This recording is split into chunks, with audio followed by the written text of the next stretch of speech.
దేవుని నామానికి వందనాలు. కూడి వచ్చిన మీ అందరికీ కూడా నా హృదయపూర్వకమైన వందనాలు. 3 క్లాసులు జరిగినాయి. ఈరోజు 4వ క్లాస్.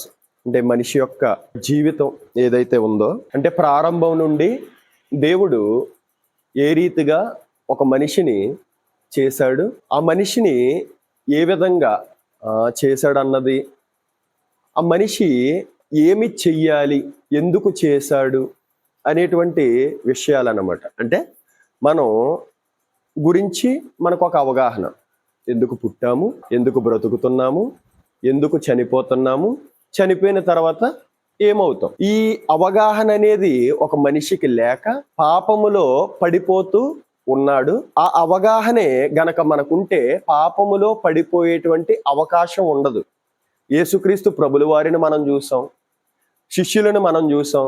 అవగాహన వారికి ఉంది వారి జీవితం పట్ల. కాబట్టి నాలో పాపం ఉన్నదని మీలో ఎవడు స్థాపించగలడు అని యేసుక్రీస్తు ప్రభుల వారు అన్నారు. పౌలు గారు కూడా ఒక క్లారిటీ లేక ముందు ఆయన జీవితం, ఒక క్లారిటీ వచ్చిన తర్వాత ఆయన జీవితం మనం చూసాం. ఇప్పుడు ఈ బైబిల్ స్టడీ అనేది మనం ఎందుకు నేర్చుకుంటున్నాము అంటే, మన జీవితాల పట్ల మనకి ఒక అవగాహన రావటం కోసం. ఈ అవగాహనలోనే కొన్ని విషయాలను మనం మాట్లాడుకోవడం జరిగింది. అంటే మనము అనగా కనబడుతున్నటువంటి శరీరము కాదు, కనబడనటువంటి ఆత్మ అనేటువంటి విషయాలని మాట్లాడుకున్నాం. ఆ తర్వాత ఈ ఆత్మని దేవుడు ఏ విధంగా ఇచ్చాడు అనేటువంటి విషయాలు మాట్లాడుకున్నాం. ఆ ఆత్మను శరీరాన్ని అంటే ఏ విధంగా ఏకం చేశాడు ఆయన, ఆ శరీరానికి ఆత్మకి అంటే రెండూ కూడా ఏ విధంగా లింక్ చేశాడు, అంటే ఒక సూట్ టైపు ఏ విధంగా ఆయన ఇచ్చాడు. ఇంకా ఆయన తల్లి గర్భములో ఒక మనిషి భూమి మీదకి రావటానికి తల్లి గర్భములో ఆయన ఎంత కష్టపడుతున్నాడు, ఎన్ని పనులు ఆయన చేస్తున్నాడు, ఎంత ప్రణాళిక కలిగి మనిషి పట్ల ఆయన ఉన్నాడు అనేటువంటి విషయాలన్నీ కూడా మనం చూసాం. ఇప్పుడు ఈరోజు ఏమి చూడబోతున్నాము అంటే, మనిషి పుట్టినరోజులు జరుపుకుంటాడు. మనిషి పుట్టినరోజు నాది డిసెంబర్ 24 పుట్టినరోజుగా. నీది సురేష్ అంత ఎప్పుడు? డిసెంబర్ 19. అంటే డిసెంబర్ 19ని నేను పుట్టాను అని చెప్పి డిసెంబర్ 19ని ఎవరో సురేష్ జరుపుకుంటాడు. అలాగే ఎవరికంటూ వారు పుట్టినరోజులుగా జరుపుకుంటూ ఉన్నాం. నిజంగా అదే పుట్టినరోజా? అంటే మనము అప్పుడే పుట్టామా? అంతకు ముందు మనం లేమా? అంటే ఈ భూమి మీదకి రాకముందు మనం లేమా? అప్పుడే మన యొక్క పుట్టుక అనేది జరిగిందా? మన పుట్టుక అసలు ఎప్పుడు జరిగింది, ఎలా జరిగింది, ఏ విధంగా జరిగింది, ఈ విషయాలు ఈరోజు చెప్పబోతున్నాను. అర్థమైంది కదా? ఆ విషయాలను చూసుకుంటూ ఒక రెఫరెన్స్ చూసుకుని మనం ముందుకు వెళ్దాం. అంటే మనది పుట్టినరోజు అని మనం చెప్పుకుంటున్నాం కదా, కానీ బైబిల్ గ్రంథం ఏం చెబుతుందో చూస్తే 2వ తిమోతి చూడండి. 2వ తిమోతి 2:7. నేను చెప్పు మాటలు ఆలోచించుకొనుము, అన్ని విషయముల యందు ప్రభువు నీకు వివేకము అనుగ్రహించును. ఇక్కడ ఆల్రెడీ మనం చాలాసార్లు ఈ మాట చదువుకున్నాం. ఇప్పుడు కూడా నేను ఎందుకు చెబుతున్నాను అంటే, ఇప్పుడు నేను చెప్పబోయేటువంటి విషయాలు ఏదైతే ఉన్నాయో అది ఆలోచిస్తూ వింటే తప్ప మీకు అర్థం కావు. ఈ విషయాలు అనేవి మీరు ఆలోచిస్తూ వినాలి. ఆలోచిస్తూ ఇది కరెక్టేనా, ఇది విధంగా బయట ఈ విధంగా జరుగుతుంది, ఇలా ఆలోచిస్తూ వినాలన్నమాట. అప్పుడు మీకు అర్థమవుతుంది. లేకపోతే ఈ విషయాలు అర్థం అయినప్పటికీ అంత డెప్త్గా అర్థం కావు. అంటే ఆ విషయాలు మిమ్మల్ని ప్రభావితం చెయ్యలేవు. మీకు ఏదో అర్థమవుతుంది, విన్నాం వెళ్ళిపోయాం అన్నట్లుగానే ఉంటాయి. కానీ ఆలోచిస్తూ వింటే ఆ విషయాలు మిమ్మల్ని ప్రభావితం చేస్తాయి. మీ మీద అవి ఇంపాక్ట్ అనేది చూపిస్తాయి అన్నమాట. ప్రతి విషయంలో మీరు ఈ లైఫ్ ఏదైతే ఉందో, ఈ జర్నీ కొనసాగిస్తున్నటువంటి క్రమంలో ఆ విషయాలు మిమ్మల్ని చాలా ప్రభావితం చేస్తాయి ఆలోచిస్తూ వింటే. లేకపోతే విన్నాం వెళ్ళిపోయాం ఆ విధంగా ఉంటాయి. ఓకేనా? ఆలోచిస్తూ వినండి. ఇప్పుడు చెప్పబోయేటువంటి విషయాలు బైబిల్ గ్రంథం ఏం చెబుతుందంటే, మనం పుట్టినరోజులుగా జరుపుకుంటున్నాం, కానీ బైబిల్ ఏం చెబుతుంది? మనకి ప్రామాణికమైనటువంటి బైబిల్ గ్రంథం ఏం చెబుతుందంటే, హెబ్రీయులకు రాసినటువంటి పత్రిక 10వ అధ్యాయము 5వ వచనం. కాబట్టి ఆయన ఈ లోకమందు ప్రవేశించినప్పుడు ఇలాగూ చెప్పుచున్నాడు. చాలమ్మ. ఇక్కడ యేసుక్రీస్తు ప్రభుల వారి గురించి చెబుతూ, కాబట్టి ఆయన ఈ లోకమందు ప్రవేశించినప్పుడు అంటే యేసుక్రీస్తు ప్రభు పుట్టినరోజుగా మనం క్రిస్మస్ 24వ తారీఖుని జరుపుకుంటాం. ఓకే, ఇంతకీ ఆయన పుట్టాడా ప్రవేశించాడా అంటే పుట్టలేదు. అంటే ఆయన ముందుగానే పరలోకంలో ఉన్నాడు. పరలోకంలో ఉన్నటువంటి వ్యక్తి అంటే ఆల్రెడీ పుట్టేసినటువంటి వ్యక్తి. జస్ట్ మనకు అర్థం కావటానికి ఆయన ఈ లోకములోనికి ఏం చేశాడు? ప్రవేశించాడు. ఇప్పుడు మన లైఫ్ చూద్దాం. మన లైఫ్ పుట్టక ముందు ఇప్పుడు ఎలా పుడతాం? ప్రతి ఒక్కరూ కూడా ఏ విధంగా పుడతారు?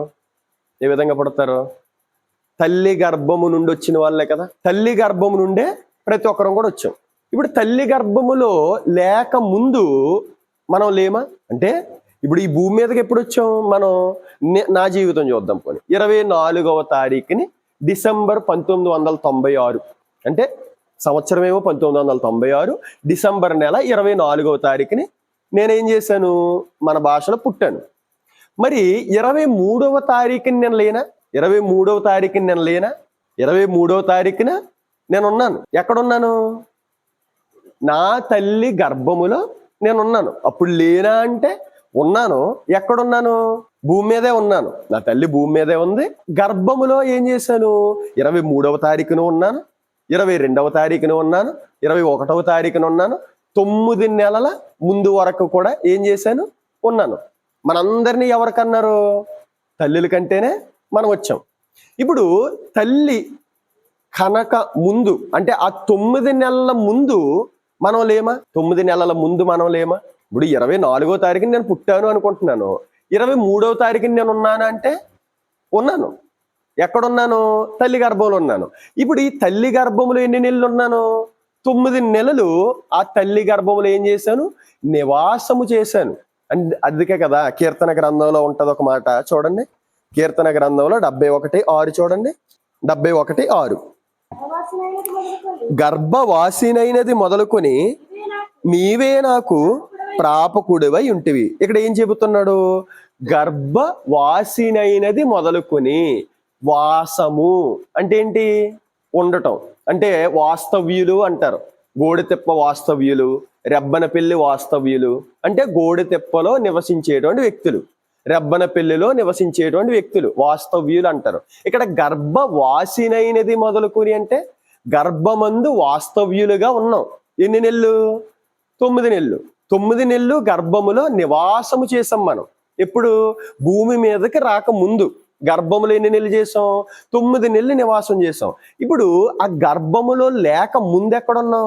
ప్రతి ఒక్కరిని తల్లి కన్నది అని చెప్పుకుంటాం కదా. మరి బైబిల్ తండ్రి కన్నాడు అని చెబుతున్నాడు. చూడండి ఒకసారి మత్తయి సువార్త 1వ అధ్యాయము 1వ వచనం, 2వ వచనం చదువుకుందాం. అబ్రహాము ఇస్సాకుని కనెను, ఇస్సాకు యాకోబుని కనెను, యాకోబు యోదాను అతని అన్నదమ్ములను కనెను. ఎవరు కన్నారంట? మనమేం చెప్పుకుంటున్నాం? తల్లి కన్నదని చెప్పుకుంటున్నాం. మరి ఇక్కడ బైబిల్ ఏం చెబుతుంది? తండ్రి కన్నాడు అని చెబుతుంది. అంటే ఇప్పుడు తల్లి గర్భములోకి రాకముందు మనం ఉన్నామా? చూద్దాం. ప్రశ్న అర్థమైంది కదా. ఇక్కడ మనం నిన్ను ఎవరు కన్నారు? నా తల్లి నన్ను కన్నది. ఓకే, కన్నది. ఇక్కడ బైబిల్ ఏం చెబుతుంది? అబ్రహాము ఇస్సాకుని కన్నాడంట. అబ్బాయిని కన్నాడని చెబుతుంది. మళ్ళీ ఇస్సాకు ఏం చేశాడు? యాకోబుని కన్నాడు. యాకోబు ఏం చేశాడు? యోదాని అతని అన్నదమ్ముల్ని కన్నాడు. ఇప్పుడు మరలా మనం చూస్తే అబ్రహాము కొడుకు ఎవరు? ఇస్సాకు అని చెప్తున్నారు కదా. ఇంకొక రెఫరెన్స్ లో మనం చూస్తే షారా కన్నది అని ఉంటది. ఆ రెఫరెన్స్ కూడా మనం చూద్దామే. అంటే తల్లే కన్నది అని చెప్పి ఉంటది. 21వ అధ్యాయము ఆదికాండము 2వ వచనం. ఆదికాండం 21:2 ఎట్లనగా దేవుడు అబ్రహాముతో చెప్పిన నిర్ణయ కాలములో సారా గర్భవతి అయి అతని ముసలితనమందు అతనికి కుమారుని కనెను. అప్పుడు అబ్రహాము తనకు పుట్టిన వాడును తర్వాత మనం చూసుకుంటే ఆ కుమారుడికి ఏమని పేరు పెట్టారు? ఇస్సాకు అని పేరు పెట్టారు. ఇక్కడ మనం ఎప్పుడు మత్తయి సువార్తలో చూసాం. ఏం చూసాం? అబ్రహాము ఇస్సాకుని కన్నాడని చూసాం. ఇక్కడ ఏముంది? శారా గారు ఇస్సాకుని కన్నారు అని ఉంది. మరి ఇప్పుడు అది తప్ప ఇది తప్ప? అది తప్పు ఇది తప్ప? అది తప్పైనా ఇది తప్పైనా ఇది తప్పు అయిపోద్ది, బైబిల్ తప్పు అయిపోద్ది. ఇప్పుడు మనం చూద్దాం. అబ్రహాము ఇస్సాకుని కన్నాడు, ఆ తర్వాత శారా గారు ఇస్సాకుని కన్నారు. అసలు పుట్టుక అనేది ఏ విధంగా జరుగుతుందో మనం చూస్తే మనకు అర్థమైపోద్ది. తల్లి గర్భములో ఉండక ముందు ఒక మనిషి ఎక్కడ ఉంటాడో మనకు అర్థమైపోద్ది. ఆదికాండం 4వ అధ్యాయము 1వ వచనం. ఆదాము తన భార్య అయిన హవ్వను కూడినప్పుడు ఆమె గర్భవతి అయి కయీనుని కని. చాలమ్మ. ఇక్కడ ఒక మనిషి ఏ విధంగా వస్తున్నాడో ఇక్కడ బైబిల్ చెబుతుంది. ప్రతిదీ కూడా బైబిల్ చెబుతుంది మనకి. ఆదాము తన భార్య అయిన హవ్వను కూడినప్పుడు ఆమె గర్భవతి అయి కయీనుని కని. అంటే మనందరికి కూడా తెలుసు, భార్య భర్తల కలయికలోనే ఎవరు వస్తారో పిల్లలు అనేది రావటం జరుగుతుంది. మనకి ఇదేదో తప్పుగా మీరేమనుకోవద్దు. 9th క్లాస్లోనే ఒక అవగాహన కూడా సైన్స్ టీచర్లు కూడా ఇస్తూ ఉంటారు, ఒక అవగాహన కల్పించాలి అని. ప్రజెంట్ కూడా తెలియలేని వాళ్ళు కూడా ఎవరు లేరు. చిన్న వయసులోనే రకరకాల ఫోన్ల ద్వారా కూడా అది ఏ విధంగా జరుగుతుంది అనేది కూడా తెలిసిపోతుంది. ఓకే, ఆ విషయం పక్కన పెట్టేస్తే ఇప్పుడు ఒక మనిషి పుట్టుక వెనక ఏమి జరుగుతుందో మనం చూడాలి. ఏం జరుగుతుంది?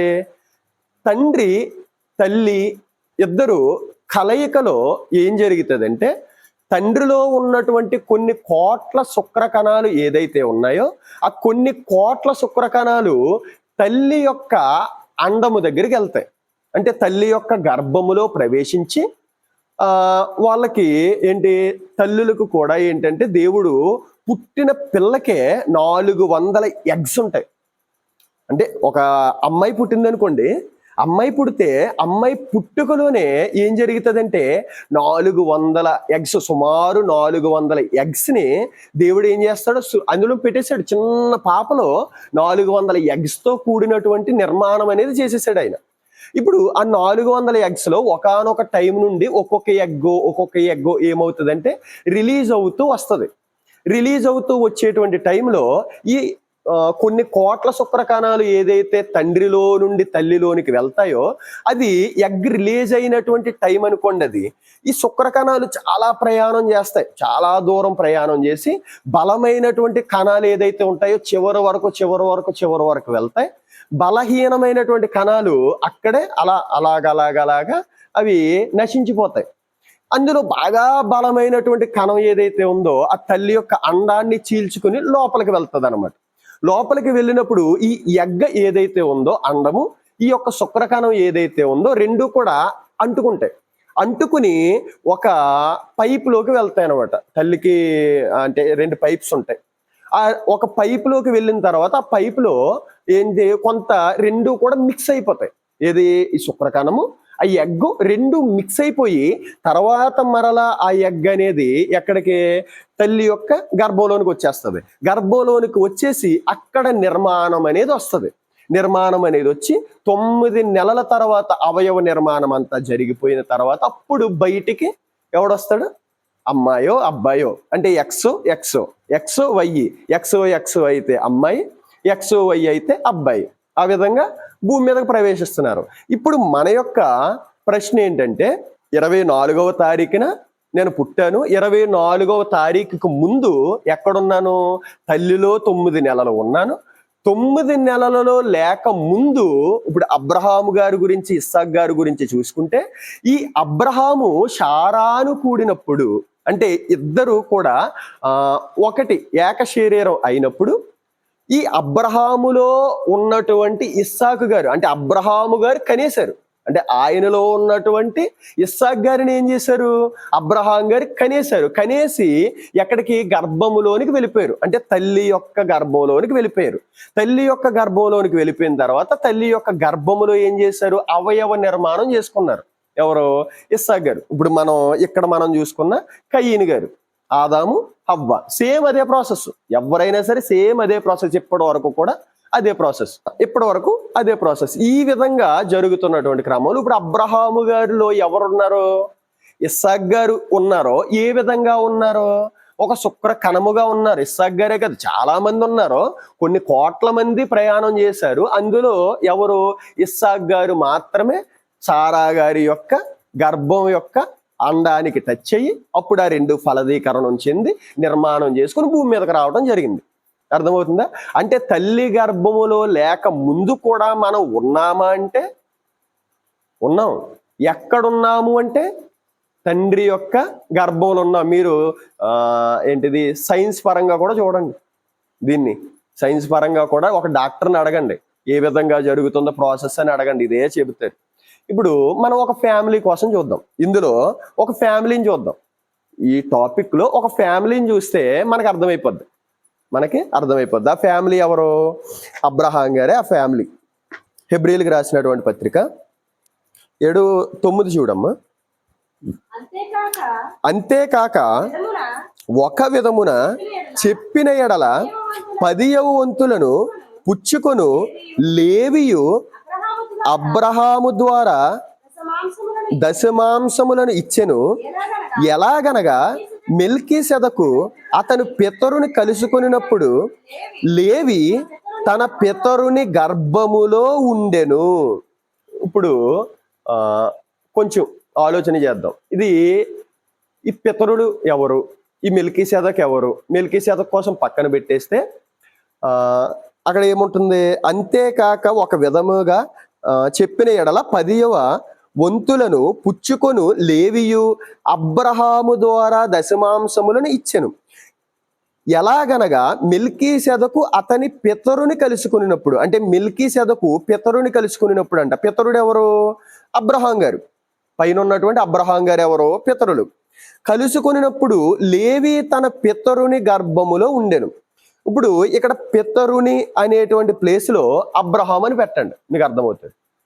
పైన అదంతా కూడా చెప్పుకుంటూ వస్తే, అంటే యేసుక్రీస్తు ప్రభు ఏ గోత్రానికి చెందినవాడు? ఆయన యోధా గోత్రానికి చెందినవాడు. కాకపోతే యాక్చువల్గా చెప్పాలంటే యాజక ధర్మం ఎవరు చెయ్యాలి? లేవీలు చెయ్యాలి. మరి ఈయన ప్రధాన యాజకుడు, మన ప్రధాన యాజకుడు అని హెబ్రీ రాసిన పత్రికలో చెబుతూ వస్తాడనమాట. అదేంటి, లేవీ గోత్రానికి చెందినవాడు యాజకుడు కదా, మరి ఈయన ఏ విధంగా యాజకుడు అయ్యాడు అనేటువంటి విషయం చెబుతున్నారు. అంటే యోధా గోత్రం ఏంది, లేవీ గోత్రం ఏమో యాజకులది. కానీ ఈయన ప్రధాన యాజకుడు ఏ విధంగా అయ్యాడు అనేటువంటి విషయాలు చెబుతూ వచ్చారు. ఆ మెల్కీసెదకు కోసం మనకు తెలియాలి. అప్పుడు ఏంటన్నది చాలా పెద్ద స్టోరీ, అది పక్కన పెట్టేస్తే ఇప్పుడు ఇక్కడ ఉన్నటువంటి విషయం ఏంటంటే పితరుని అనేటువంటి ప్లేస్ లో అబ్రహాం అని పెట్టి చదువుకోండి. ఎందుకంటే అబ్రహాం గారే ఆ పితరుడు అంటే. ఏలయనగా మెల్కీసెదకు అబ్రహాముని కలుసుకొనినప్పుడు లేవి అబ్రహాము గర్భములో ఉండెను. అర్థమవుతుందా? అందుకే ఆలోచిస్తూ వినండి, శ్రద్ధ పెట్టి వినండి. చాలా బయట ఆలోచనలు అన్ని బుర్రలో పెట్టుకుని ఇక్కడ వింటే ఏమీ అర్థం కాదు. చాలా ప్రాముఖ్యమైనటువంటి విషయాలు చెప్పేవి. సరే, ఇక్కడ అతని ఏలయనగా మెల్కీసెదకు అబ్రహాముని కలుసుకొనినప్పుడు లేవి అబ్రహాము గర్భములు ఉండేనంట. అంటే అబ్రహాము గర్భంలో మెల్కీసెదకుని అబ్రహాం గారు కలుసుకున్నారంట. ఆ కలుసుకునేటువంటి టైంలో లేవి గారు ఎక్కడ ఉన్నారంట? అబ్రహాము గారి గర్భంలో ఉన్నారంట. ఇంతకీ అబ్రహాం గారు లేవి గారికి మధ్యన ఉన్నటువంటి ఆ యొక్క రిలేషన్ గనక మనం చూసినట్లయితే, అబ్రహాం గారికి లేవి గారు ఏమవుతారో తెలుసా? అబ్రహాము ఎవరిని కనెను? ఇస్సాకుని కనెను. ఇస్సాకు ఎవరిని కనెను? యాకోబుని కనెను. యాకోబుకి ఎంతమంది కొడుకులో తెలుసా? 12 మంది. మన ఆది కాండంలో చదువుకున్నాం, ఆది కాండంలో వివరించుకున్నాం కూడా. 12 మంది ఎవరో వివరించుకున్నాం. ఇప్పుడు అబ్రహాము ఇస్సాకుని కన్నాడు, ఇస్సాకేమో యాకోబుని కన్నాడు. యాకోబుకి 12 మంది కొడుకులు. ఈ 12 మంది కొడుకులలో ఒక కొడుకే ఎవరో? లేవి. అంటే ఈ అబ్రహాము గారు లేవి గారికి ఏమవుతారు అంటే ముత్తాత.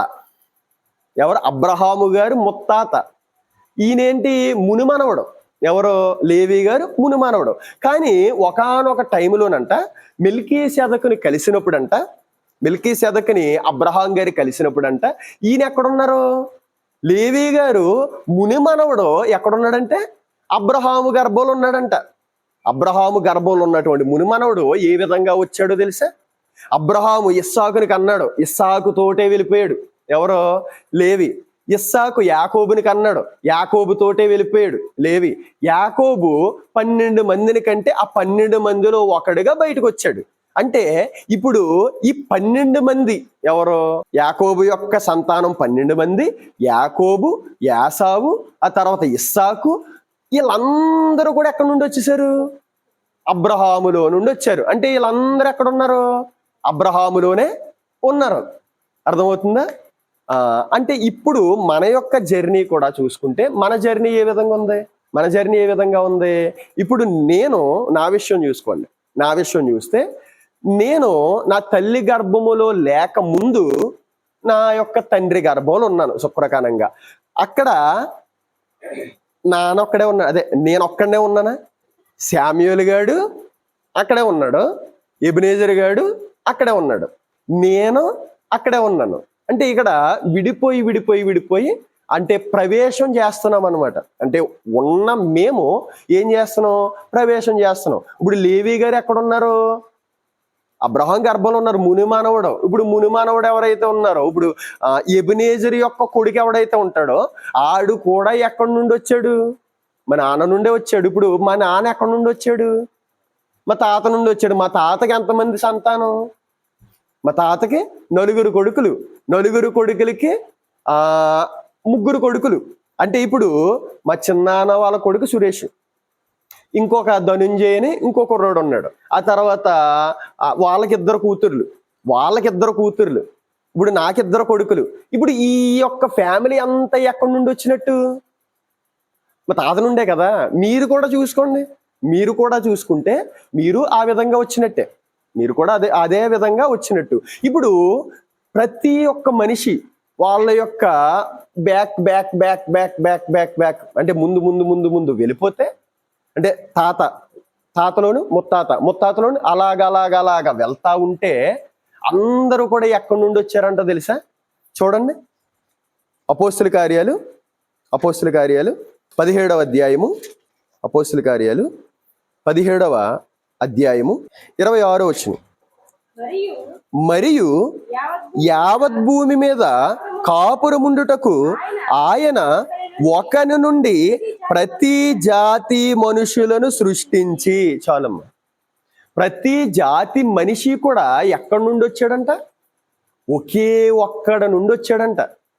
చూడండి, అదే కదా. మరియు యావత్ భూమి మీద, అది చైనీసా, జపనీసా, తర్వాత పాకిస్తానోడా, లేకపోతే ఇంగ్లాండోడా, ఇండియావోడా, ఎవడైనా సరే మీరు చూసుకోండి. మరియు యావత్ భూమి మీద అంటే సమస్త ప్రపంచం మీద కాపురముండుటకు, ఇప్పుడు అందరూ కూడా కాపురాలే కదా ఇక్కడ ఉంటున్నారు, నివాసం చేస్తున్నారు. మరియు యావత్ భూమి మీద కాపురముండుటకు ఆయన ఒకని నుండి ప్రతి జాతి మనుషులను సృష్టించాడు, ఒక నిర్మాణం చేశాడు. ఎలా నిర్మాణం చేశాడు? ఆయన అనుకున్నాడు ఒక్కడిని సృష్టించాలి, ఆ ఒక్కడిలో నుండి ఒక స్త్రీని సృష్టించాలి, వారి ఇద్దరిలో నుండి సమస్త మనుషులను సృష్టించాలి అనుకున్నాడు ఆయన. అదే విధంగా అదే క్రమంలో చేశాడు. ఇప్పుడు మీకు బాగా అర్థం కావాలంటే చిన్న ఉదాహరణ ఎప్పుడైనా చెప్పానో లేదో కానీ, నాకు ఒక మామిడి టెంకను గనక మీరు ఇస్తే, మామిడి టెంక సీజన్ అయిపోయింది కదా, అవుతూ ఉంది, చాలా మామిడికాయలు కూడా తినేసాం. ఒక టెంకను గనక ఇస్తే ఆ టెంక ద్వారా 1,00,000 చెట్లు అనేది నేను తయారు చేస్తాను. ఎలాగంటే ఇప్పుడు ఒక టెంక భూమిలో పాతాను, భూమిలో పాతే ఏమొస్తుంది? చెట్టు వస్తుంది. ఆ చెట్టుకి ఒక 10-20 కాయలు మనం చూసుకున్నా, ఆ 20లో ఒక 10 కాయలు చూసుకుందాం, లేకపోతే 2 కాయలు చూద్దాం, లేకపోతే ఒక 3 కాయలు చూద్దాం. ఇప్పుడు ఆ 3 కాయల్ని కూడా నేను ఏం చేశాను? మరలా పాతాను. ఒక్కొక్కటి ఏం చేసే మరలా ఒక 10 కాయలు వచ్చాయి. మరలా ఆ 10కి కూడా మళ్ళీ పాతి పెట్టాను. ఆ 10 ఒక్కొక్కటి ఏమొస్తాయి? 10 కాయలు వస్తాయి. అప్పుడు ఆ తర్వాత ఆ 100 కాయలు పాతి పెట్టాను. ఆ 100 కూడా ఏమొస్తాయి, కనీసం 300 వస్తాయి. ఆ 300 పాతితే ఒక 1000 వస్తాయి. ఆ 1000 పాతితే ఒక 10,000 వస్తాయి. ఆ 10,000 పాతేస్తే ఒక 30,000 40,000 వస్తాయి. అవి కూడా పాతేస్తే ఒక 1,00,000 చెట్లు. ఇప్పుడు చెట్లు వచ్చినాయని ఎక్కడి నుంచి వచ్చినాయి? అదే కదా, టెంక పాతితోనే మొక్క వస్తుంది. ఇప్పుడు ఒక్క టెంక ద్వారా ఎన్ని చెట్లు వచ్చినాయి అంటే 1,00,000 చెట్లు వచ్చినాయి. ఆ 1,00,000 చెట్లు రాకముందు ఆ 1,00,000 చెట్లు ఎక్కడున్నాయి అంటే ఈ ఒకే ఒక్క టెంకలో ఉన్నాయి. అర్థమవుతుందా మీకు? పాయింట్ అర్థమవుతుందా? ఇప్పుడు ఒక టెంక పాతాం, దాని ద్వారా వచ్చినటువంటి ఫలాలతోటి మరలా పాతాం, మరలా వచ్చినటువంటి దాంతో మరలా పాతాం. ఒక 1,00,000 చెట్లు అనేవి మనం ఒక టెంక నుండి పుట్టించవచ్చు. ఎందుకు, ఎలా పుట్టించగలము అంటే ఆ టెంకలో ఆ 1,00,000 చెట్లు ఉన్నాయి, మనకు కనబడట్లేదు అంతే. దేవుడు ఆ విధంగా సృష్టి చేశాడు. ఆ విధంగా సృష్టి చేశాడు. ఈ 1,00,000 చెట్లు కూడా ఎక్కడి నుండి వచ్చాయంటే ఒకే ఒక టెంక నుండి వచ్చాయి. ఇప్పుడు అదే విధముగా ఇక్కడ భూమి మీద బ్రతుకుతున్నటువంటి ప్రతి మనిషి కూడా ఎక్కడ నుండి వచ్చాడంటే ఒకే ఒక టెంక అయినటువంటి ఆదాము నుండి వచ్చాడు. అంటే మనందరము కూడా ఎక్కడి నుండి వచ్చాం? ఆదాము నుండే వచ్చాం. ఇప్పుడు ఆదాము ఎక్కడి నుండి వచ్చాడు? ఆదాము ఎక్కడి నుండి వచ్చాడు? మనందరం కూడా ఆదాము నుండి వచ్చాం కదా. అర్థమైందా మీకు? లేకపోతే మరలా వివరించుకుందాం. అర్థమైంది కదా. ఇప్పుడు ఆదాము ఎక్కడి నుండి వచ్చాడు అంటే, ఇప్పుడు నేను చెప్పేది ఏంటంటే, తల్లి గర్భములో నేను 24వ తారీఖుకు ముందు నేను ఉన్నాను. ఆ తర్వాత 9 నెలలు తల్లి గర్భంలో నివాసము చేశాను. అంతకు ముందు కూడా నేను నా తండ్రి గర్భంలో ఉన్నాను. అంతకు ముందు ముందు ముందు ముందు ముందు ముందు చూసుకుంటే ఎప్పుడైతే ఆదాము గారు ఉన్నారో అప్పుడే మనందరము కూడా ఉన్నాం. ఎలాగున్నాం? ఆదాము గారిలోనే ఉన్నాం. అది ఏ విధంగా జరిగింది? ఆదాము నుండి విడిపోతూ విడిపోతూ విడిపోతూ విడిపోతూ విడిపోతూ ఈ భూమి మీద ప్రవేశించాం. ఇప్పుడు ఒక 50 ఏళ్ళు కాయలే మనం చూసాం అనుకోండి, 50 ఏళ్ళు చెట్లు వేసాం. ఇంకా ఎన్ని చెట్లు ఉన్నాయి? ఎన్నైనా ఉంటాయి. అదే టెంకలో ఎన్నైనా ఉంటాయి. ఇవన్నీ కూడా ఇదే టెంక నుండి వచ్చాయి. ఇప్పుడు ఎక్స్ట్రా రాబోతున్నటువంటి చెట్లు కూడా ఎక్కడి నుండి వస్తున్నట్టు? ఇదే టెంక నుండి. ఇప్పుడు ఎబినేజరు శామ్యూలే గారే వీళ్ళిద్దరి కోసమే చూసుకుంటే వాళ్ళకి ఒకానొక వయసు వచ్చిన తర్వాత వాళ్ళకి ఏం చేస్తారు? పెళ్లి చేస్తే వాళ్ళకి ఏం చేస్తారు? పిల్లలు పుడతారు. ఇప్పుడు ఆ పిల్లలు కూడా ఎక్కడి నుండి వచ్చినట్టు? నా నుండి వచ్చినట్టే కదా. వాళ్ళకి పిల్లలు పుడితే వాళ్ళు ఎక్కడి నుండి వచ్చినట్టు? వాళ్ళు నా నుండి వచ్చినట్టు కదా. ఇప్పుడు నేను ఎక్కడి నుండి వచ్చినట్టు? మా నాన్న నుండి వచ్చినట్టే కదా. మా నాన్న ఎక్కడి నుండి వచ్చినట్టు? తాత నుంచి వచ్చినట్టే కదా. ఈ తాత ఎక్కడి నుండి వచ్చినట్టు? వాళ్ళ ముత్తాత. అలా ముందుకు వెళితే యావత్ భూమి మీద కాపురం ఉండేటకు ఒక్కని నుండే ప్రతి జాతి మనిషిని, అటు పాకిస్తానోడైనా ఎవడైనా సరే, కానీ వాళ్ళు బాబేలు గోపురం దగ్గర విడిపోవటం అనేది జరిగింది. మనం చూసుకున్నాం. అంటే వాళ్ళు గర్వంతో నిండిపోతూ ఉంటే భాషను తారుమారు చేసి చెదరగొట్టాడు ఆయన. అలా చెదిరిపోయినటువంటి వ్యక్తులు అక్కడొకడు ఉండి ఒక్కొక్క దేశం కింద మారిపోయారు. ఇప్పుడు ఒకడంటే ఒకడికి పడదు. యాక్చువల్గా చూసుకుంటే ప్రతి ఒక్క మనిషి కూడా ఒక బంధమే ఉంది. ఆడు పాకిస్తానోడండి నాకు పడదు, ఇంకా ఒకటి బుర్రలో పెట్టేసుకున్నారు. ఆడు పాకిస్తానోడే మన సహోదరుడే. ఏ అన్నో తమ్ముడో చెల్లో పెద్దమ్మో పెదనాన్నో ఎవడొకడో అవుతాడు. అర్థమవుతుందా? అలాగా ఇప్పుడు ఆదాము గారు ఎక్కడి నుండి వచ్చారు? ఆదాము గారు ఎక్కడి నుండి వచ్చారో మనం చూద్దాం. ఆదికాండం 2వ అధ్యాయము 7వ వచనం. దేవుడైన యెహోవా నేలమంటితో నరుని నిర్మించి వాని నాసికారంధ్రములలో జీవవాయువుని ఊదగా నరుడు జీవాత్మ ఆయను. అంటే ఆదాము గారు ఎక్కడి నుండి వచ్చారు? ఇప్పుడు మనందరం కూడా ఆదాము గారి నుండి వచ్చాం. ఇప్పుడు ఆదాము గారు ఎక్కడి నుండి వచ్చారో మనం చూస్తే ఆదాము గారు ఎక్కడి నుండి వచ్చారు? దేవుడైన యెహోవా నేల మట్టితో నరుని నిర్మించి భూమి యొక్క అగాధ స్థలములలో ఉన్నటువంటి ఒక మట్టిని తీసుకుని ఒక ఆకారం చేసి తన ఊపిరిని ఊదాడు. అంటే ఆయనలో ఉన్నటువంటి ఆత్మ ఏదైతే ఉందో ఆయన ఆత్మగా ఉన్నాడు. ఆయనలో ఉన్నటువంటి ఆత్మని ఎందులో పెట్టాడు? అందులో పెట్టాడు. ఇప్పుడు ఆదాము గారు ఎక్కడి నుండి వచ్చినట్టు లెక్క? దేవుని నుండి ఎవరు వచ్చారు? ఈ భూమి నుండేమో శరీరం వచ్చింది, ఆదాము గారి శరీరం. ఆదాము గారు ఎక్కడి నుండి వచ్చారు అంటే ఆయన ఊదాడు. అప్పటికి ముందు వరకు ఎక్కడున్నాడు? ఇప్పుడు గాలి ఊదాను, ఆ గాలి ఊదక ముందు ఆ గాలి ఎక్కడుంది? నాలో ఉంది. అర్థమవుతుందా? ఇప్పుడు గాలి ఊదాను కదా, ఆ జీవ వాయువుని ఏం చేశాడు? ఊదాడు ఆయన. అంటే నాలో ఉన్నటువంటి గాలి ఏదైతే ఉందో నేను ఊదాను. అదే విధముగా ఆ గాలి ఎక్కడ ఉన్నట్టు? నాలో ఉన్నట్టు. ఇప్పుడు ఆదాము గారు ఎక్కడ ఉన్నట్టు? ఇప్పుడు దేవుడు ఏం చేశాడు? నేల మట్టితో నరుని నిర్మించి వాని నాసికారంధ్రములో, అంటే నాసిక అంటే ముక్కు, ఆ ముక్కు ద్వారా ఆయన నోటి ఊపిరిని ఊది, అంటే ఆదాము గారిని, ఆయనలో ఉన్నటువంటి ఆదాము గారిని ప్రవేశపెట్టారు. ఎందులోకి? ఆ యొక్క శరీరంలోనికి ప్రవేశపెడితే అప్పుడు నరుడు జీవాత్మ ఆయను. అంటే ఆ శరీరం ఏమైంది? జీవించేటువంటి ఒక సాధకమైంది, జీవించేటువంటి ఒక ఆత్మ అయ్యిందనమాట. ఆ విధంగా జరిగింది. ఇప్పుడు మనం చూసుకుంటే దేవుడికి ఆదాము గారికి బంధం ఏ బంధం అని మనం చెప్పుకోవచ్చు? ఒక తండ్రి కొడుకుల బంధం అని మనం చెప్పుకోవచ్చు. నేను చెప్పడం కాదు, బైబిల్ చెబుతుంది. చూడండి, లోకాసువార్త 3వ అధ్యాయము 38వ వచనం. కెయీనాను ఏనోషుకు, ఏనోషు షేతుకు, షేతు ఆదాముకు, ఆదాము దేవునికి కుమారుడు. ఆదాము ఎవరికి కుమారుడు? ఆదాము యొక్క తండ్రి ఎవరు? దేవుడు. చెబుతుంది కదా, వాక్యం చెబుతుంది, నేను చెప్తున్నటువంటి మాటలు కాదు. ఆదాము దేవునికి కుమారుడు. అంటే ఒక మనిషిని ఆయన సృష్టించి ఆ మనిషి ద్వారా అవ్వగారిని చేసి, ఇంతకీ వాళ్ళ ద్వారా ఏం చేశాడు? సమస్త మానవాళిని పుట్టించాడు. ఆదికాండం 3వ అధ్యాయము 20వ వచనం.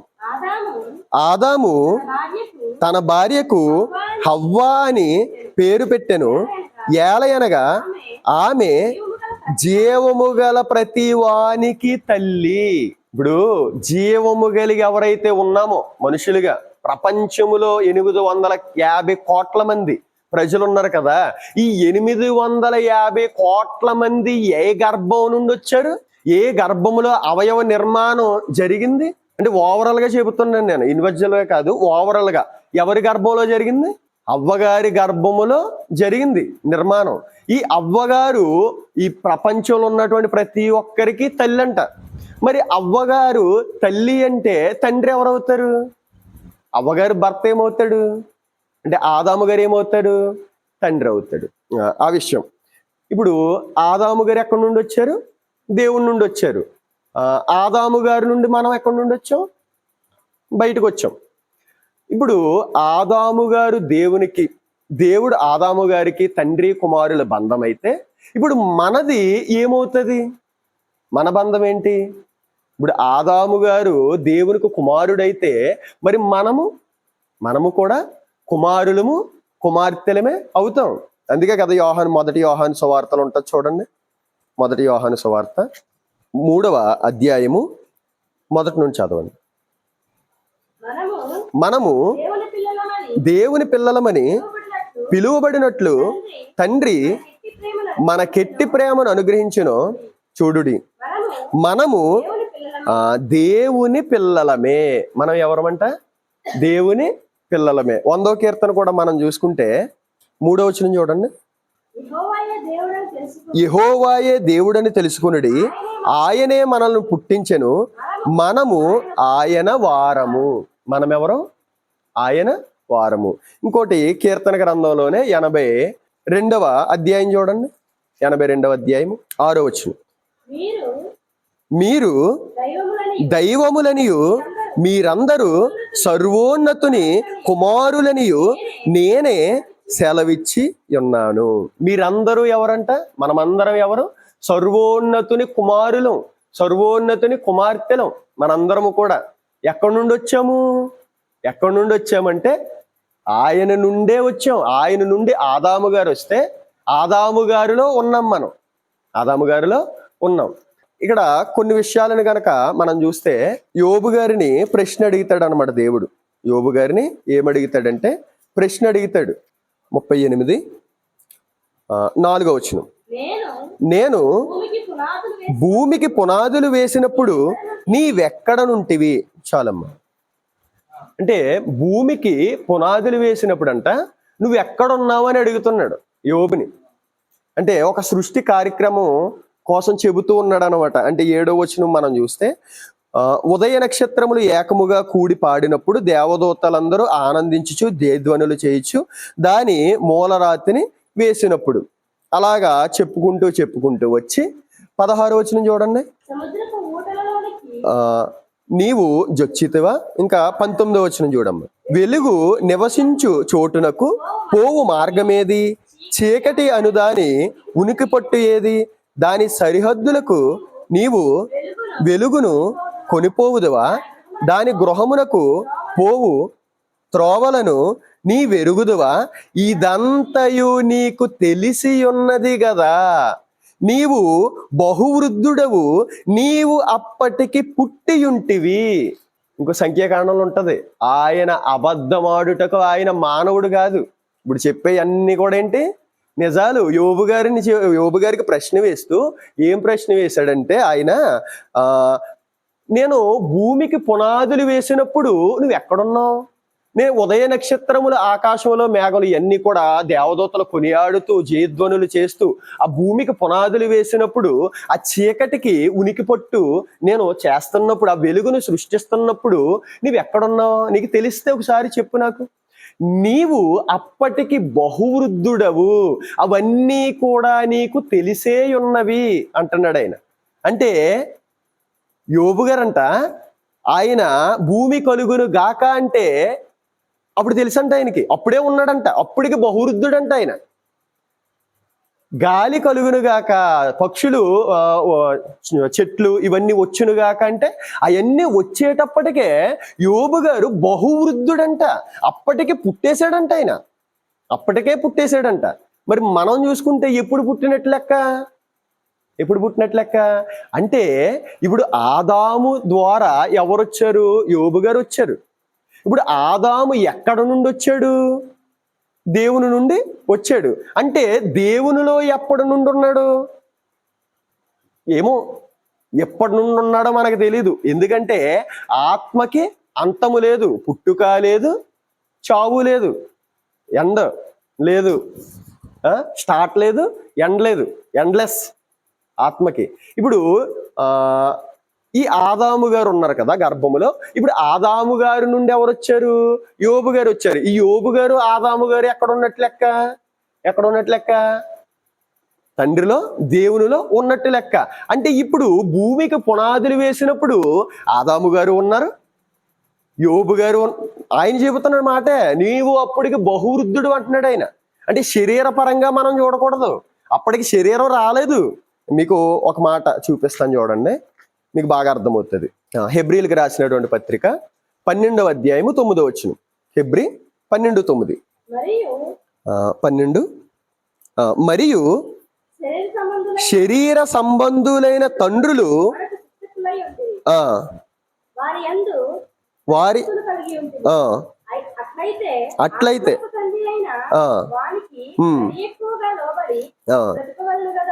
అంటే శరీర పరమైనటువంటి తండ్రులు అనేక మంది ఉన్నారంట, ఆత్మలకు తండ్రి ఒకడు ఉన్నాడంట. అంటే శరీరానికి తండ్రి ఎవరు? ఈ శరీరం ఏ విధంగా వచ్చింది? ఆదాము నుండి శరీరం వచ్చింది. అంటే ఇక్కడ ఉన్నటువంటి భూమి మీద బ్రతుకుతున్నటువంటి ప్రతి ఒక్క మనిషికి ఈ శరీరానికి తండ్రి ఎవరు? ఆదాము. ఆత్మలకి తండ్రి ఎవరు? దేవుడు. ఆత్మలకి తండ్రి దేవుడు. అంటే ఇప్పుడు ఆత్మగా దేవునిలో ఎవరున్నారు? ఆదాము ఉన్నాడు. ఆదామే ఒక్కరే కాదు, ఆ ఊపిరిలోనే యోబు గారు ఉన్నారు, నువ్వున్నావు, నేనున్నాను, ఇక్కడ ఉన్నటువంటి అందరము కూడా ఉన్నాం. ఆయనలో నుండే వచ్చాము. యోబు గారు కూడా ఆయనలో నుండి వచ్చారు. అంటే దేవుడు ఎప్పుడైతే ఉన్నాడో అప్పటి నుండి కూడా ఒక మనిషి ఉన్నాడు, ఆయనలోనే ఉన్నాడు. ఆయన ఏమనుకున్నాడు? నాకంటూ పిల్లలు కావాలి అని అనుకుని, ఇప్పుడు తల్లి గర్భములోనే ఉండిపోతే ఆ తల్లికి ఇష్టం ఉంటుందా? ఎప్పుడెప్పుడు ఆ బిడ్డ బయటకు వస్తాడు, ఎప్పుడెప్పుడు ఆ బిడ్డను చూసి మురిసిపోదాం, ఎప్పుడెప్పుడు ఆ బిడ్డతో ఆడుకుందాం, ఈ విధంగా చూస్తుంది కదా తల్లి.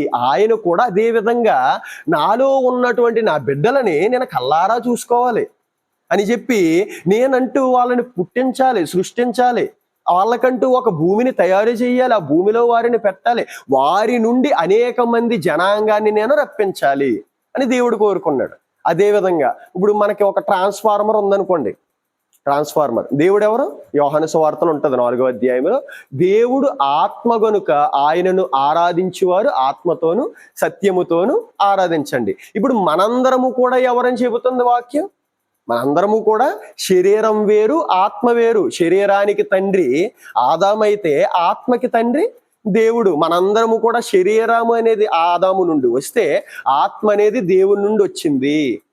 ఆదాము ఏ విధంగా అయితే నోటి ఊపిరిని దేవుడు ఊదాడు, ఆదాముని ప్రవేశపెట్టాడు, అప్పుడే మనందరినీ కూడా ప్రవేశపెట్టేశాడు. మనందరి ఆత్మల్ని కూడా అప్పుడే ప్రవేశపెట్టేశాడు ఆయన. అర్థమవుతుంది కదా? ఆ విధంగా జరిగిందనమాట. ఆ విధంగా జరిగింది.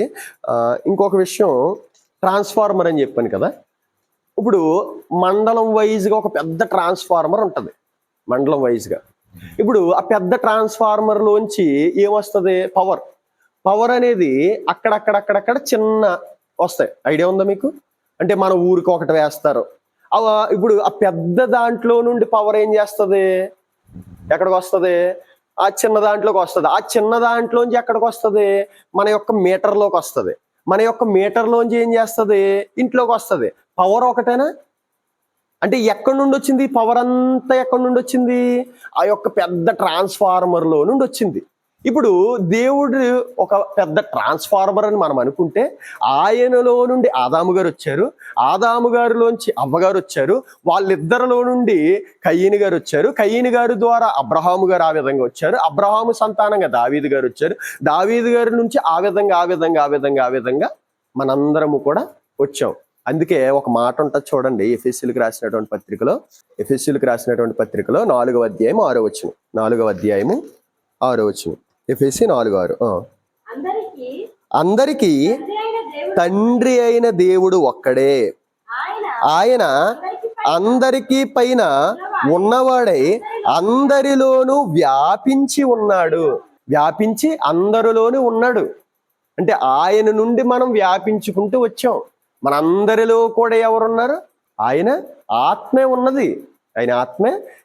ఆయనలో నుండి విభజించుకుంటూనే మనందరం కూడా వచ్చాం. ఇప్పుడు యోబు గారి విధంగా అయితే అప్పటికి నీవు పుట్టి ఉన్నావంటే ఆయనలోనే ఉన్నాడు.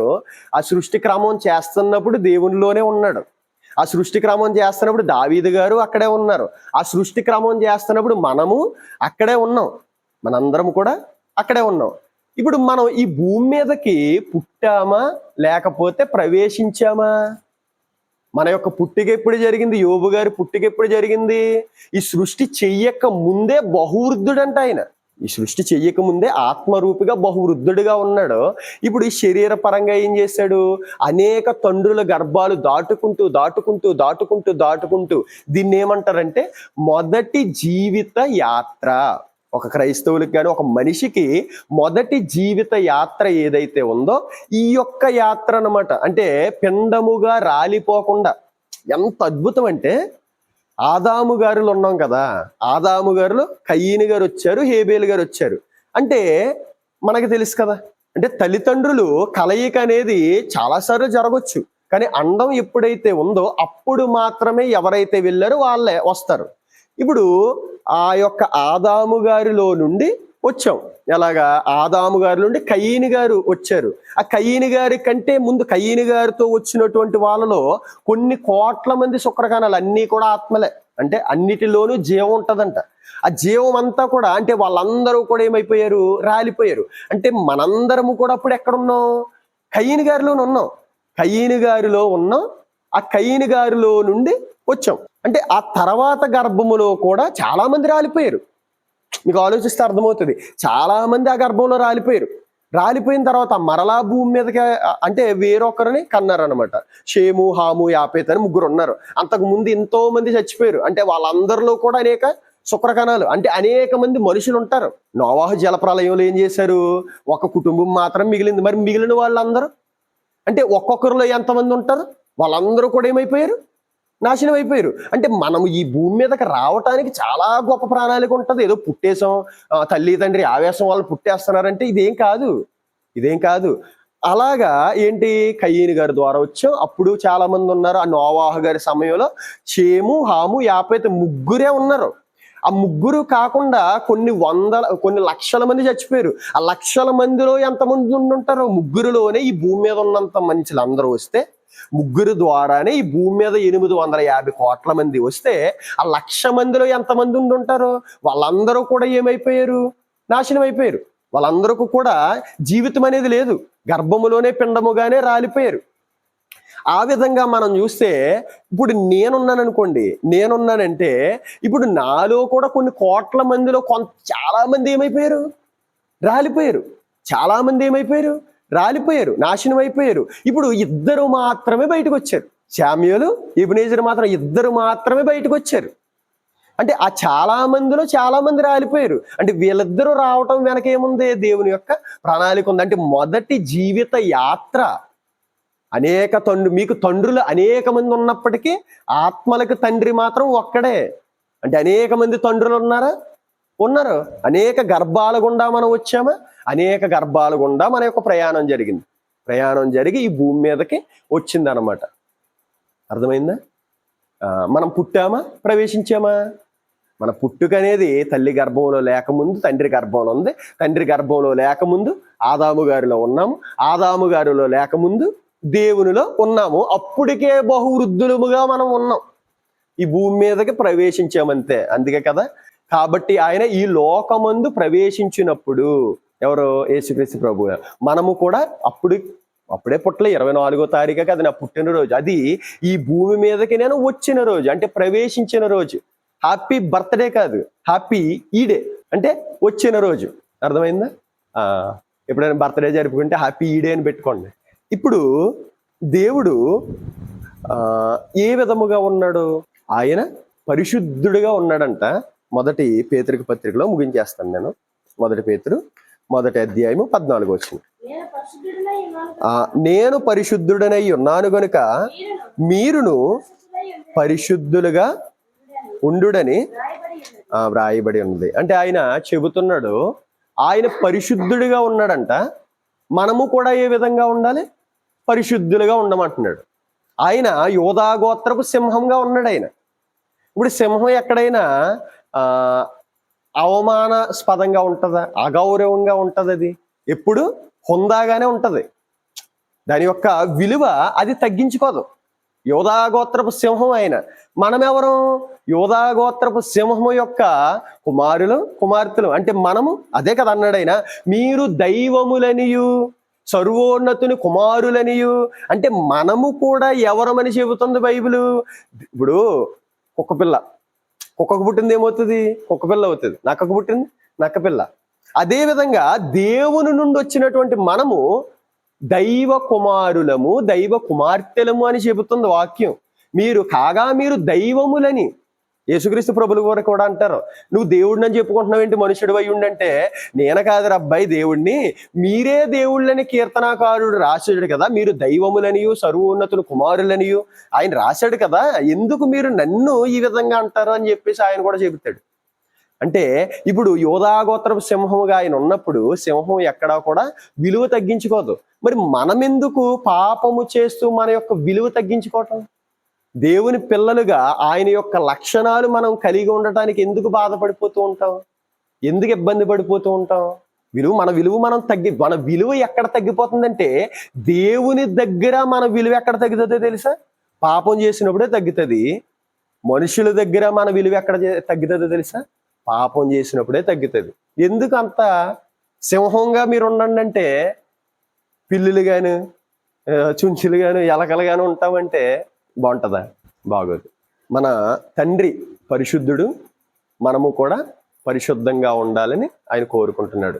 మన యొక్క జీవితం ఏ విధంగా స్టార్ట్ అవుతుంది, అది ఏ విధంగా ఎండ్ అవుతుందో కూడా నేను చెబుతాను. ఎండ తర్వాత కూడా ఏముంటుందో చెబుతాను.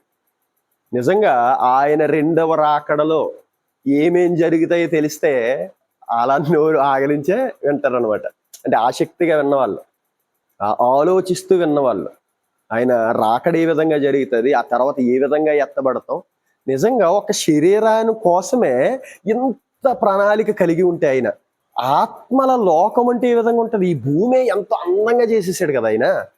నిజంగా ఒక్కొక్క ఏరియాకి వెళ్ళి చూస్తే ఆ కొండలు, లోయలు, గుట్టలు, చెట్లు, పుట్టలు ఎంతో అందంగా పీస్ఫుల్లో వెళ్ళాలంటే టూర్కి వెళ్ళిపోవాలని చెప్పి చాలా మంది యవ్వనస్తులు అంటారు. మైండ్ పీస్ అయిపోద్ది ఆ యొక్క లోయలు, జలపాతాలు ఇవన్నీ చూసని. అంటే 60 సంవత్సరాల జీవితం కోసమే ఈ విధంగా ఉంటే అనంతమైనటువంటి జీవితం కోసం ఇంకెలా ఉంటది? కేవలం 60 సంవత్సరాలు కొంతసేపు కనపడి అంతలోనే మాయమైపోయే జీవితమే ఈ విధంగా ఉంటే అనంతకాలం ఉండేటువంటి జీవితం ఎలా ఉంటది? మన్నైనది వెనకటికి మరలా మట్టికి చేరిపోరు. అంటే ఆత్మ ఉంటేనే ఈ శరీరానికి విలువ, లేకపోతే నిష్ప్రయోజనం అన్న శరీరాన్నే ఏ విధంగా ఆయన నిర్మాణం చేశాడో మనం చూసాం.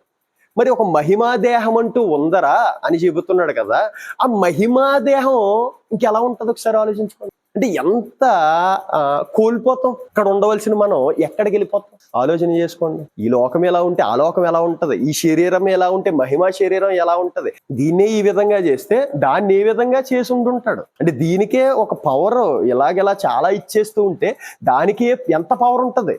యేసుక్రీస్తు ప్రభు మహిమాదేహంతో వచ్చిన తర్వాత ఏం జరుగుతుందో తెలుసా? ఇలాగా అందరూ ప్రార్థన చేసుకుంటారు, గోడలోంచి వచ్చేస్తాడు ఆయన. గోడలోంచి అంటే మహిమాదేహంతో ఏం చేస్తాడంటే ఇలా గోడ ఉంటది, గోడలోంచి వచ్చేస్తాడు ఆయన. అంటే అది శాంపుల్, నాట్ 1% అనుకుంటా. అంటే అంత పవర్ దానికి ఉంది. అవసరమైతే ఇంకా మీకు డెప్త్ గా ఆలోచన చేసుకుంటే విత్ ఇన్ సెకండ్ లో మరొక లోకానికి వెళ్ళిపోయేటువంటి క్యాపబిలిటీ కూడా ఉంటది. ఎందుకంటే పాతాళములో నుండి ఎవరు వస్తున్నారు?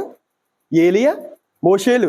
యేసుక్రీస్తు ప్రభు దగ్గరికి ఏలియా, మోషేలు ఎక్కడి నుండి వచ్చారు? పరదైసు నుండే కదా. పరదైసు నుండి అంటే పాతాళ లోకం నుండి లోకానికి వచ్చేసారు. అంటే ఎల్లమ్మా ప్రభువా, వెళ్ళండి, ఓకే వచ్చేస్తాం ప్రభువా అంటే ఒక లోకాన్ని దాటేశారు. ఎక్కడ నుండి మనం అమలాపురం వెళ్ళటానికి బండి వేసుకెళ్ళాలి, అది వేసుకెళ్ళాలి, ఇది వేసుకెళ్ళాలి. ఒకసారి ఆలోచన చేయండి. చాలా చాలా చాలా చాలా గొప్ప జీవితం ఉంది. చాలా ఉన్నతమైన ప్రణాళికలు ఉన్నాయి ఆయనకి. మీరు దైవములు అంటున్నాడు. ఎప్పుడవుతామో తెలుసా దైవములు? ఇలాగుంటే అయిపోం. యేసుక్రీస్తు ప్రభువులా జీవిస్తే ఆయన పక్కన కూర్చుంటాం. ఆ హోదా, ఆ హొంద, ఆ యొక్క ఏంటది అర్హత అప్పుడు వస్తుంది. అంతకంటే దీవెన ఏంటి? అంతకంటే ఆశీర్వాదం ఏంటి? అంతకంటే ఇంక జీవితానికి ఏం కావాలి? ఏమీ కూడా వద్దు.